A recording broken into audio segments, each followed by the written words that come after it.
Good evening, and welcome to this, the fifth chapter of the second volume of Travels into Several Remote Nations of the World by Lemuel Gulliver by Jonathan Swift. Chapter 5, in which several adventures happened to the author. The execution of a criminal. The author shows his skill in navigation. I should have lived happily enough in that country, if my littleness had not exposed me to several ridiculous and troublesome accidents, some of which I shall venture to relate. Glundoclich often carried me into the gardens of the court in my smaller box, and would sometimes take me out of it and hold me in her hand, or set me down to walk. I remember, before the dwarf left the Queen, he followed us one day into those gardens, and my nurse having set me down, he and I being close together near some dwarf apple trees, I must needs show my wit by a silly allusion between him and the trees, which happens to hold in their language just as does in ours. Whereupon the malicious rogue, watching his opportunity when I was walking under one of them, shook it directly over my head, by which a dozen apples, each of them near as large as a Bristol barrel, came tumbling all about my ears. One of them hit me in the back as I chanced to stoop, and knocked me down flat on my face. But I received no other hurt, and the dwarf was pardoned at my desire, because I had given the provocation. Another day, Glundoclich left me on a smooth grass plot to divert myself, while she walked at some distance with her governess. In the meantime, there suddenly fell such a violent shower of hail that I was immediately, by the force of it, struck to the ground. And when I was down, the hailstones gave me such cruel bangs all over the body as if I'd been pelted with tennis balls. However, I made shift to creep on all fours and shelter myself by lying flat on my face on the lee side of a border of lemon thyme, but so bruised from head to foot that I could not go abroad in 10 days. Neither is this at all to be wondered at, because nature, in that country, observing the same proportion through all her operations, well, a hailstone is near 1,800 times as large as one in Europe, which I can assert upon experience, having been so curious as to weigh and measure one. But a more dangerous accident happened to me in the same garden, when my little nurse, believing she had put me in a secure place, which I often entreated her to do that I might enjoy my own thoughts, and having left my box at home to avoid the trouble of carrying it, went to another part of the garden with her governess and some ladies of her acquaintance. And while she was absent and out of hearing,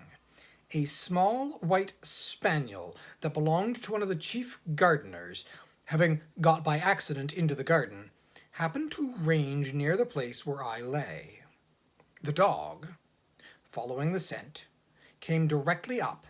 and taking me in his mouth, ran straight to his master, wagging his tail, and set me gently on the ground. Now, by good fortune, he had been so well taught that I was carried between his teeth without the least hurt, or even tearing my clothes. But the poor gardener, who knew me well, and had a great kindness for me, was in a terrible fright. He gently took me up in both his hands, and asked me how I did,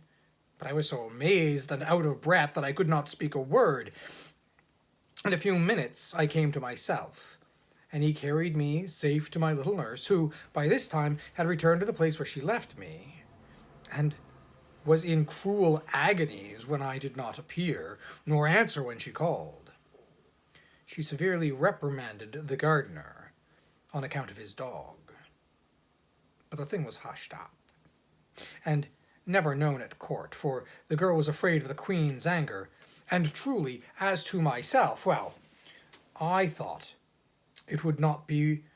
for my reputation that such a story should go about. This accident absolutely determined Glumdalclitch never to trust me abroad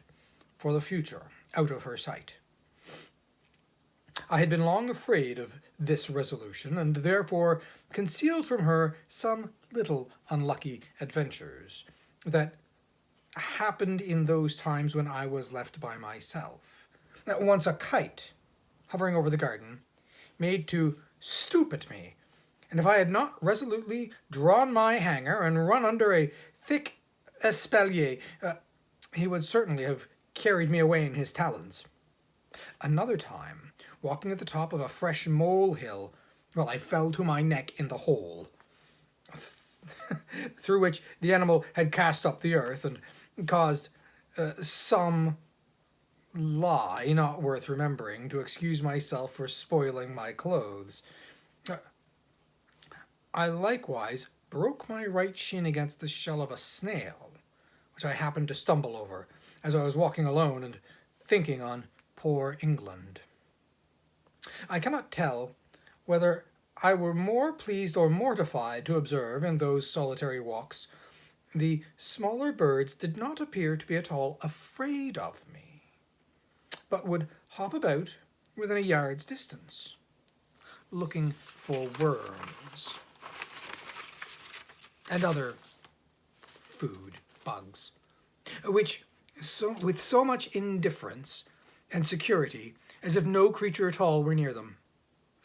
I remember a thrush had the confidence to snatch out of my hand with his bill a piece of cake that Glumdalclitch had just given me for my breakfast.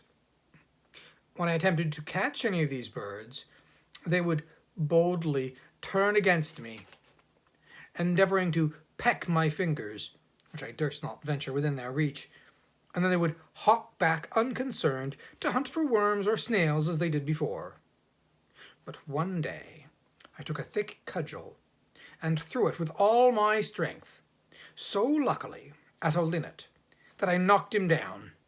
and seizing him by the neck with both my hands, ran with him in triumph to my nurse. However, the bird, who had only been stunned, recovering himself, gave me so many boxes with his wings on both sides of my head and body, though I held him at arm's length, and was out of the reach of his claws, that I was 20 times thinking to let him go. But I was soon relieved by one of our servants, who wrung off the bird's neck, and I had him the next day for dinner, by the Queen's command. And this linnet, as near as I can remember, seemed to be somewhat larger than an English swan. The maids of honour often invited Glumdalclitch to their apartments, and desired that she would bring me along with her, on purpose to have the pleasure of seeing and touching me. They would often strip me naked from top to toe, and lay me at full length on their bosoms, wherewith I was much disgusted, because, to say the truth, a very offensive smell came from all their skins, which I do not mention, or intend, to the disadvantage of those excellent ladies for whom I have all manner of respect, but I conceive that my sense was more acute in proportion to my littleness, and that those illustrious persons were no more disagreeable to their friends or lovers or each other than people of the same quality with us in England. And after all, I found their natural smell was much more supportable than when they used perfumes, under which I immediately swooned away. I cannot forget that an intimate friend of mine in Lilliput took the freedom on a warm day, when I had used a good deal of exercise, to complain of a strong smell about me, although I am as little faulty in that way as most men. But I suppose his faculty of smelling was as nice with regards to me as mine was with regards to these people. Upon this point, I cannot forbear doing justice to the Queen my mistress, and Glumdalclitch my nurse, whose persons were as sweet as those of any lady in England. That which gave me the most uneasiness among the maids of honour, when my nurse carried me to visit them, was to see them use me without any manner of ceremony, like a creature who had no sort of consequence. For they would strip themselves down to the skin and put on their smocks in my presence, while I was placed on their toilette directly before their naked bodies, which I am sure to me was very far from being a tempting sight, or from giving me any other emotions than those of horror and disgust. Their skins appeared so coarse and uneven, so variously coloured when I saw them near, with moles here and there as broad as a trencher, and hairs hanging from it thicker than pack threads, to say nothing farther concerning the rest of their persons, and neither did they at all scruple, when I was by, to discharge what they had drunk, to the quantity of at least 2 hogsheads, in a vessel that held above 3 tons. The handsomest amongst these maids of honour,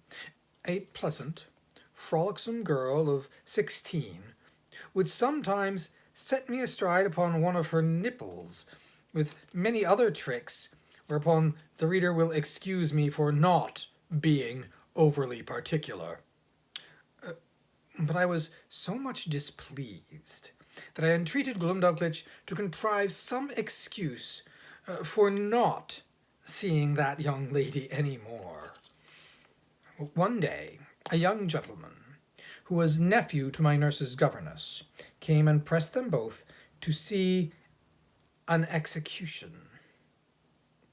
It was of a man who had murdered one of that gentleman's intimate acquaintance. Glumdalclitch was prevailed on to be of the company, very much against her inclination, for she was naturally tender-hearted, and as for myself, although I abhorred such kind of spectacle, yet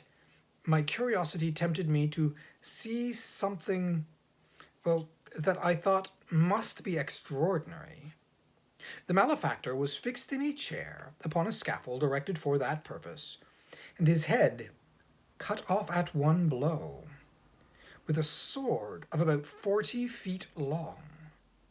The veins and arteries spouted up such a prodigious quantity of blood, and so high in the air, that the great jet d'eau at Versailles was not equal to it for the time it lasted, and the head, when it fell upon the scaffold floor, gave such a bounce as made me start, although I was at least half an English mile distant. The Queen, who often used to hear me talk of my sea voyages, and took all occasions to divert me when I was melancholy, asked me whether I understood how to handle a sail or an oar, and whether a little exercise of rowing might not be convenient for my health. I answered that I understood both very well, for although my proper employment had been to be surgeon or doctor in the ship, yet often upon a pinch I was forced to work like a common mariner. But I could not see how this could be done in their country, where the smallest wherry was equal to the first-rate man-of-war among us, and such a boat as I could manage would never live to any of their rivers. Her Majesty said that if I would contrive a boat, her own joiner should make it, and she would provide a place for me to sail in. Well, the fellow was an ingenious workman, and by my instructions, in 10 days, he finished a pleasant boat, with all tackling, able to conveniently hold 8 Europeans. When it was finished, the Queen was so delighted that she ran with it in her lap to the King, who ordered it to be put into a cistern full of water with me in it by way of trial, or I would not manage my 2 sculls or little oars for want of room. But the queen had before contrived another project. She ordered the joiner to make a wooden trough of 300 feet long, and 50 broad, and 8 deep, which, being well pitched to prevent leaking, was placed upon the floor, along the wall, in an outer room of the palace. It had a cock near the bottom to let out the water when it began to grow stale, and 2 servants could readily fill it in half an hour. And here I often used to row for my own diversion, as well as for that of the queen and her ladies, who thought themselves well entertained with my skill and agility. Sometimes I would put up my sail, and then my business was only to steer, rather than the ladies gave me a gale with their fans. And when they were weary, some of their pages would blow my sail forward with their breath, while I showed my art by steering starboard or larboard as I pleased. When I had done, Glumdalclitch always carried back my boat into her closet, and hung it on a nail to dry. In this exercise, I once met an accident, which had like to have cost me my life, for one of the pages, having put my boat into the trough, the governess who attended Glumdalclitch very officiously lifted me up to place me in the boat, but I happened to slip through her fingers, and should infallibly have fallen down 40 feet upon the floor, if by the luckiest of chance in the world I had not been stopped by a corking pin that stuck in the good gentlewoman's stomacher, the head of the pin passing between my shirt and the waistband of my breeches, and thus I was held by the middle in the air, till Glumdalclitch ran to my relief. Another time, one of the servants, whose office it was to fill my trough every day with fresh water, was so careless as to let a huge frog, not perceiving it, slip out of his pail. The frog lay concealed till I was put into my boat, but then, seeing a resting place, climbed up and made it lean so much to one side that I was forced to balance it with all my weight on the other to prevent overturning. When the frog was got in, it hopped at once, half the length of the boat, and then over my head, backward and forward, daubing my face and clothes with its odious slime. The largeness of its features made it appear the most deformed animal that can be conceived. However, I desired Glumdalclitch to let me deal with it alone. I banged it a good while with one of my sculls, and at last forced it to leap out of the boat. But the greatest danger I ever underwent in that kingdom was from a monkey, who belonged to one of the clerks of the kitchen. Glumdalclitch had locked me up in her closet, while she went somewhere upon business, or a visit. The weather being very warm, the closet window was left open, as well as the windows and the door of my bigger box, in which I usually lived because of its largeness and conveniency. Well, as I sat quietly meditating at my table, I heard something bounce in at the closet window, and skip about from one side to the other. Whereat, although I was much alarmed, yet I ventured to look out, but not stirring from my seat. And then I saw this frolicsome animal, frisking and leaping up and down till at last he came to my box, which he seemed to view with great pleasure and curiosity, peeping in at the door and every window, while I retreated to the farther corner of my room or box. But the monkey, looking in at every side, put me in such a fright that I wanted the presence of mind to conceal myself under the bed, as I might easily have done. After some time spent in peeping and grinning and chattering, he at last espied me, and reaching one of his paws in at the door, as a cat does when she plays with a mouse, although I often shifted places to avoid him, he at length seized the lappet of my coat, which, being made of that country silk, was very thick and strong, and he dragged me out. He took me up in his right forefoot and held me as a nurse does a child that she's going to suck, just as I have seen the same sort of creature do with a kitten in Europe. And when I offered to struggle, well, he squeezed me so hard that I thought it more prudent to submit. I have good reason to believe that he took me for a young one of his own species, by his often stroking my face very gently with his other paw. Now, in these diversions he was interrupted by a noise at the closet door, as if somebody were opening it, whereupon he suddenly leapt up to the window at which he had come in, and thence upon the heads and leads and gutters, walking upon 3 legs and holding me in the 4th, till he clambered up to the roof that was next to ours.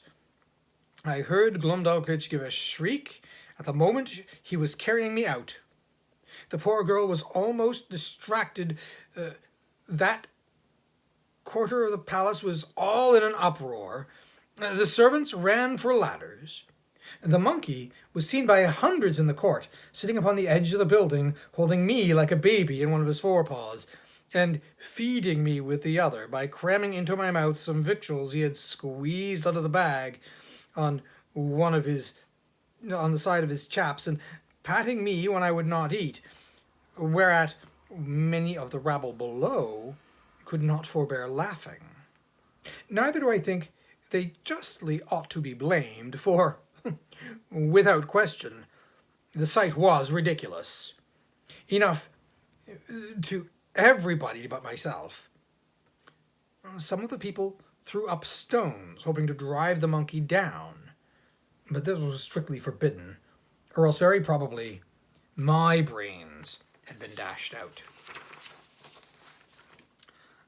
The ladders were now applied,